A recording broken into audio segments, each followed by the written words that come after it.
Hey guys, Jonathan here from GuitarTipsWeekly.com.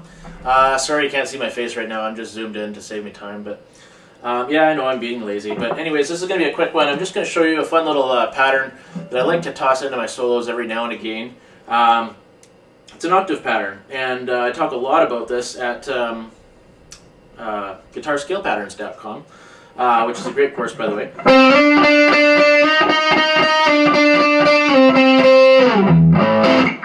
So what the octave pattern is basically, let's just look at the top or the bottom four strings, or whatever you want to call them, strings 3 through 6. If that's the case, pick a root note. Let's pick A. Go down 2 strings and up 2 frets. Okay,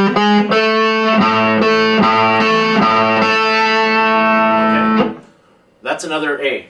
A, right?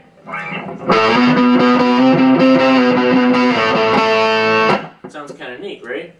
That works anywhere on the fretboard except when you're crossing the B string, okay? The second string. So,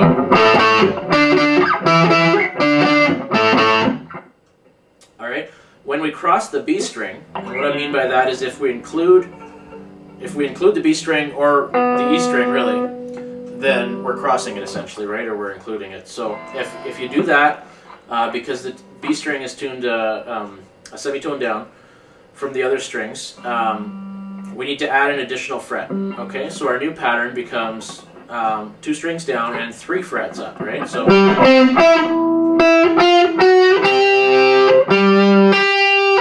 from the G right here, 5th fret on the 5th fret, 4th string, then the octave of that G is here at the 8th fret on the 2nd string, right? And then same holds true if we go up again.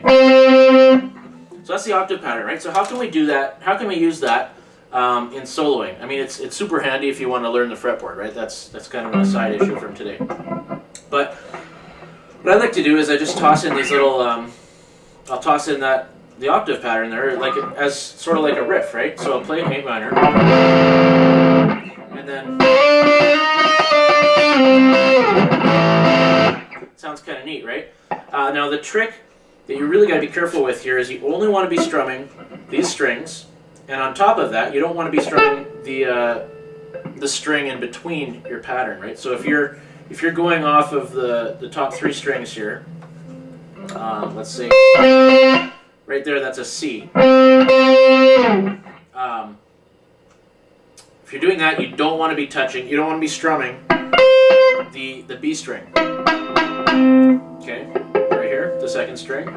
So what I do to do that is, with my index finger here, you know, you get that one down good, that's your root note, and then just let it rest on the B string.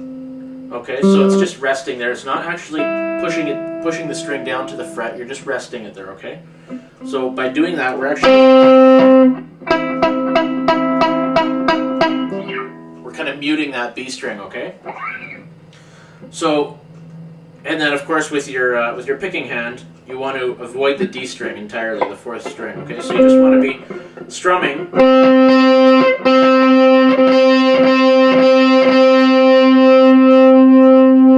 You see how I'm not getting that 2nd string in there? Because if I was, it would sound like that, but I'm not. I'm just getting the octave, right? So if you can get that down, that's basically the trickiest part of it. Then you just slide this around wherever you want, keeping in mind your scale, right? Now if you're going off of the high E string, then think about the notes in your scale, right? So we got A minor. So on the top string, we've got... Let's just work with those ones for now, right? That's A, B, C, D, A. Oops.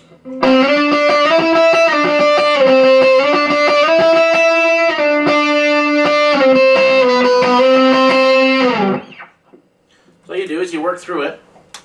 Whichever one's easier. I find it easier to reference off of the top string because I'm more familiar with the top string than I am with the 3rd string with the notes on it.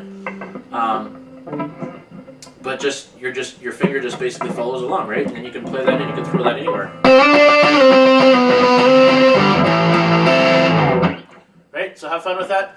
We'll see you again next time. There's a quick tip for you from GuitarTipsWeekly.com. Head on over and sign up, and I'll send you free tips every week. It's a blast. So they say. See you again. Bye.